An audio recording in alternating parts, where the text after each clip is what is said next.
ꯑꯍꯥꯟꯕꯗ ꯃꯔꯨꯑꯣꯏꯕ ꯄꯥꯎ ꯑꯃꯅ ꯌꯥꯝꯅꯃꯛ ꯃꯅꯤꯄꯨꯔꯗ ꯇꯝꯊꯤꯅꯤꯡꯉꯥꯏ ꯑꯣꯏꯔꯕ ꯃꯑꯣꯡꯗ ꯍꯥꯏꯔꯤꯕ ꯅꯣꯅꯦ ꯗꯤꯁꯇ꯭ꯔꯤꯛꯀꯤ ꯃꯅꯨꯡ ꯆꯟꯅ ꯃꯥꯎꯈ꯭ꯋꯥꯝ ꯃꯣꯏꯔꯥꯡꯁꯤꯡꯗ ꯂꯦꯟꯁ꯭ꯂꯥꯏꯗ ꯊꯣꯛꯈꯤꯕꯗ ꯅꯟꯁꯤꯟꯕꯗ ꯌꯥꯎꯈꯤ ꯍꯥꯏꯕ ꯅꯨꯄꯤ ꯑꯁꯤꯒꯤ ꯊꯋꯥꯏ ꯌꯥꯎꯗ꯭ꯔꯕ ꯍꯛꯆꯥꯡ ꯑꯁꯤ ꯐꯪꯈ꯭ꯔꯦ ꯍꯥꯏꯔꯤ꯫ ꯂꯣꯏꯅꯅ ꯉꯁꯤ ꯂꯩꯈꯤꯗ꯭ꯔꯕ ꯍꯛꯆꯥꯡ ꯑꯃ ꯐꯪꯕꯁꯤ ꯊꯥꯔꯒ ꯑꯄꯨꯟꯕ ꯑꯣꯏꯅ ꯍꯧꯖꯤꯛ ꯐꯥꯎꯕꯗ ꯐꯪꯂꯤꯕ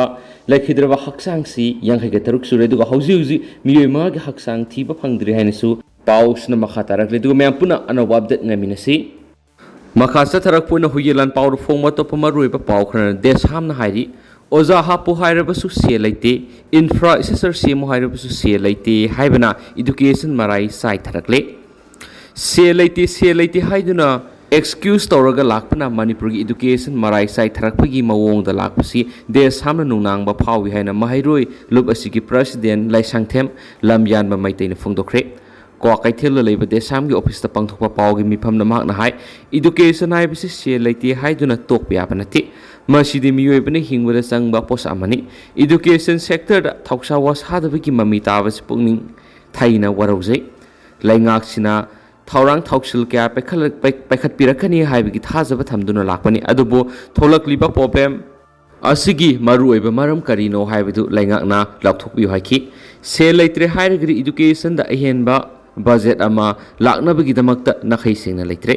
ꯕꯖꯦꯠ ꯍꯦꯟꯒꯠꯄ ꯃꯊꯧ ꯇꯥꯔꯦ ꯍꯥꯏꯅ ꯈꯪꯍꯟꯕꯤꯌꯨ, ꯂꯥꯎꯊꯣꯛꯄꯤꯌꯨ꯫ ꯑꯣꯖꯥ ꯍꯥꯞꯄꯨ ꯍꯥꯏꯔꯕꯁꯨ ꯁꯦꯜ ꯂꯩꯇꯦ, ꯏꯟꯐ꯭ꯔꯥꯁ꯭ꯇ꯭ꯔꯛꯆꯔ ꯁꯦꯝꯃꯨ ꯍꯥꯏꯔꯕꯁꯨ ꯁꯦꯜ ꯂꯩꯇꯦ ꯍꯥꯏꯕꯁꯤꯗ ꯑꯦꯛꯁꯀ꯭ꯌꯨꯁ ꯇꯧꯔꯤꯉꯩꯗ ꯏꯗꯨꯀꯦꯁꯟ ꯃꯔꯥꯏ ꯆꯥꯏꯊꯔꯛꯂꯤ꯫ ꯁꯦꯁꯟ ꯍꯧꯔꯝꯗꯥꯏꯁꯤꯗ ꯑꯣꯖꯥꯁꯤꯡꯕꯨ ꯔꯦꯁꯅꯦꯂꯥꯏꯖ ꯇꯧꯕꯤꯌꯨ, ꯑꯋꯥꯠꯄ ꯑꯣꯖꯥꯁꯤꯡ ꯍꯥꯞꯄꯤꯌꯨ, ꯀꯣꯂꯦꯖꯁꯤꯡꯒꯤ ꯔꯤꯒꯨꯂꯔ ꯄ꯭ꯔꯤꯟꯁꯤꯄꯥꯜꯁꯤꯡ ꯂꯩꯍꯟꯕꯤꯌꯨ, ꯁꯤꯠ ꯀꯦꯄꯥꯁꯤꯇꯤ ꯍꯦꯟꯒꯠꯍꯟꯕꯤꯗꯨꯅ ꯂꯥꯏꯔꯕ ꯃꯍꯩꯔꯣꯏꯁꯤꯡ ꯂꯥꯏꯔꯤꯛ ꯇꯝꯕ ꯐꯪꯍꯟꯅꯕ ꯍꯣꯠꯅꯕꯤꯌꯨ ꯍꯥꯏꯈꯤ꯫ ꯃꯍꯩꯁꯪꯁꯤꯡꯗ ꯁꯤꯠ ꯐꯪꯍꯧꯗ꯭ꯔꯦ ꯍꯥꯏꯗꯨꯅ ꯃꯍꯩꯔꯣꯏ ꯂꯨꯞꯁꯤꯡꯒꯤ ꯈꯨꯠꯊꯥꯡꯗ ꯃꯤꯡ ꯆꯟꯕꯤꯌꯨ ꯍꯥꯏꯕꯁꯤ ꯑꯐꯕ ꯈꯣꯡꯊꯥꯡ ꯅꯠꯇꯦ ꯍꯥꯏꯅ ꯗꯦꯁꯥꯝꯅ ꯂꯧꯏ꯫ ꯀꯔꯤꯒꯨꯝꯕ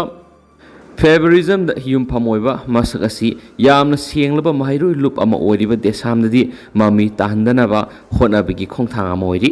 ꯁ꯭ꯀꯨꯜ ꯑꯃꯁꯨꯡ ꯀꯣꯂꯦꯖꯁꯤꯡꯗ ꯗꯦꯁꯥꯝꯒꯤ ꯀꯣꯇꯥ ꯂꯧꯔꯣꯏ, ꯗꯦꯁꯥꯝꯕꯨ ꯅꯨꯡꯁꯤꯕꯤꯕ ꯑꯃꯗꯤ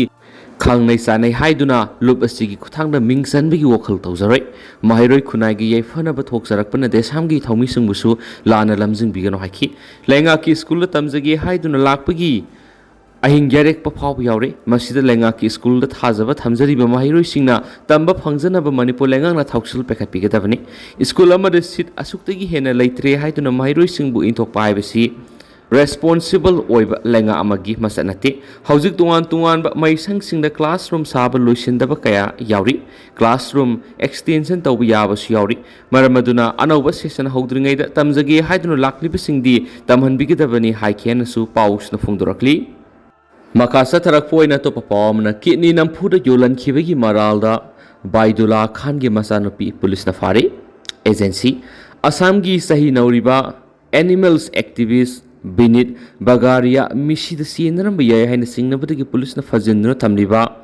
ꯕꯥꯏꯗꯨꯜꯂꯥ ꯈꯥꯟꯒꯤ ꯃꯆꯥꯅꯨꯄꯤꯁꯨ ꯀꯤꯠꯅꯤ ꯅꯝꯐꯨꯗ ꯌꯣꯜꯍꯟꯈꯤꯕꯒꯤ ꯀꯦꯁ ꯑꯃꯒ ꯃꯔꯤ ꯂꯩꯅꯅ ꯗꯤꯕ꯭ꯔꯨꯒꯔ ꯄꯨꯂꯤꯁꯅ ꯐꯥꯔꯦ ꯍꯥꯏꯔꯤ꯫ ꯔꯤꯄꯣꯔꯠꯁꯤꯡꯒꯤ ꯃꯇꯨꯡ ꯏꯟꯅ ꯂꯅꯥꯏ ꯄꯩꯁꯥ ꯁꯟꯗꯣꯛꯄꯒꯤ ꯊꯕꯛ ꯇꯧꯔꯤꯕ ꯕꯥꯏꯗꯨꯜꯂꯥ ꯈꯥꯟꯒꯤ ꯑꯄꯣꯛꯄ ꯑꯕꯗꯨꯜꯂꯥ ꯈꯥꯟꯗꯒꯤ ꯂꯨꯄꯥ ꯂꯥꯈ ꯑꯃꯒꯤ ꯁꯦꯟꯐꯝ ꯄꯨꯈꯤ꯫ ꯑꯗꯨꯕꯨ ꯕꯤꯛꯇꯤꯝ ꯅꯨꯄꯤ ꯑꯁꯤꯅ ꯃꯇꯝ ꯆꯥꯅ ꯄꯨꯔꯨꯕ ꯄꯩꯁꯥ ꯑꯗꯨ ꯁꯤꯡꯕ ꯉꯝꯗꯕꯗꯒꯤ ꯕꯥꯏꯗꯨꯜꯂꯥ ꯈꯥꯟꯒꯤ ꯃꯆꯟꯅꯨꯄꯤꯅ ꯄꯩꯁꯥ ꯑꯗꯨ ꯑꯊꯨꯕ ꯃꯇꯝꯗ ꯁꯤꯡꯗꯕ ꯌꯥꯔꯣꯏ, ꯃꯔꯝ ꯑꯗꯨꯅ ꯈꯨꯗꯛꯀꯤ ꯑꯣꯏꯅ ꯁꯦꯟꯐꯝ ꯑꯗꯨ ꯁꯤꯡꯅꯕꯒꯤꯗꯃꯛ ꯕꯤꯛꯇꯤꯝ ꯅꯨꯄꯤ ꯑꯗꯨꯒꯤ ꯀꯤꯠꯅꯤ ꯅꯥꯝꯃ ꯌꯣꯟꯅꯅꯕ ꯇꯛꯁꯤꯟꯕ ꯍꯧꯔꯛꯈꯤ꯫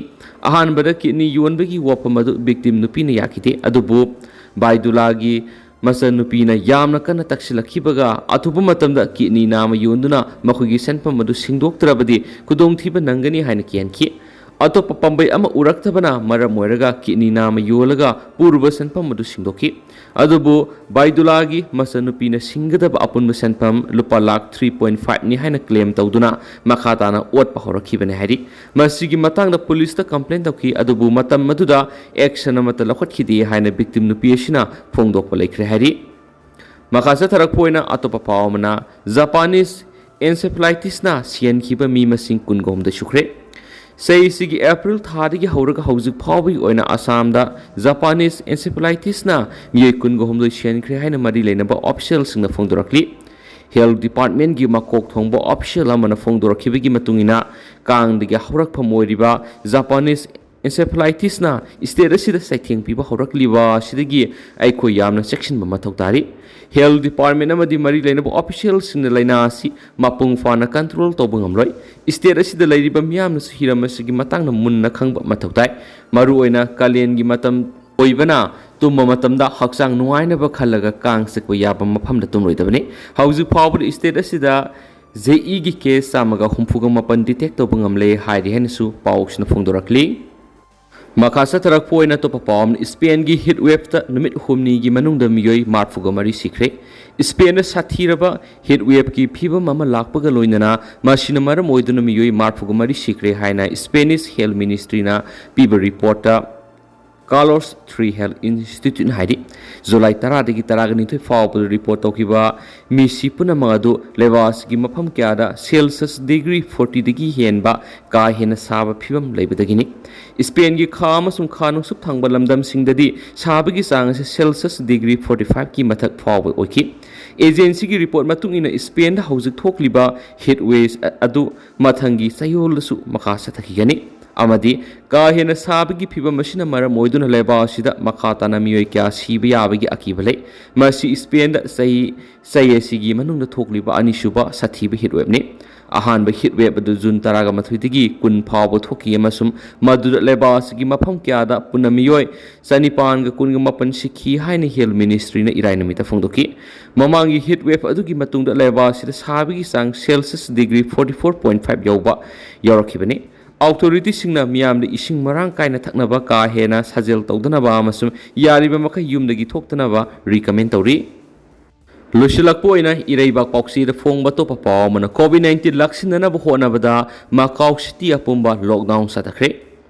Khwaidagi sathiba mawongna COVID-19 laisa sandorakpa laksinana ba ngamnaba Macau na city gi mafam apumba lockdown satharagani gaming hub haina khangnariba mafam aduda Casino kya thamduna numit khudingi miyoi kya dollar million kya thadokpa madi sendong tan mangamli maru oidaba business sing July kungani thoi fawbo thong lonanaba authority sing ngasi phongdokre July taraga mathoi digi haukiba thaurang adugi makha tana satharakhi government na billion patakas tarapi duna laisana akaiba piraba miyoi singna tengbang bagi thaurang paikhat kani hairi Macau danga si infection kuntraga mathoi thenakhi Lockdown sa thabana local transmission thingba mapung fana ngamloi haba wafam phungdoknari haukiba sayolda casino sing yauna business kudimak thingjinki miyoi kayabu mayum thadoktuna satpa yakidi satpa yariba haibabu grocery leiba madi ana lengi hidak sing leiba satpadi ayapa piki essential service supermarket pharmacist hotel amasum ising amadi gas utility servicing di athingba laikidi June taragani pandagi haurakhiba laisadasi Hengalactuna infection lising ma satrika taruk yoraki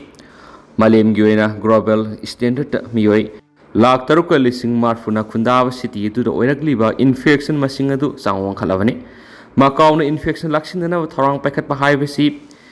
casino sing thingjin mani government ki income gi sada marfu gi sangdi casino digi lakpani amati local employment gi saruk ahum thokpu gi ama oiribani How's it going to the man? Pause, Matang Selu Sinjagam, Smiampuna, and a wab that Gaminasi, and thank you.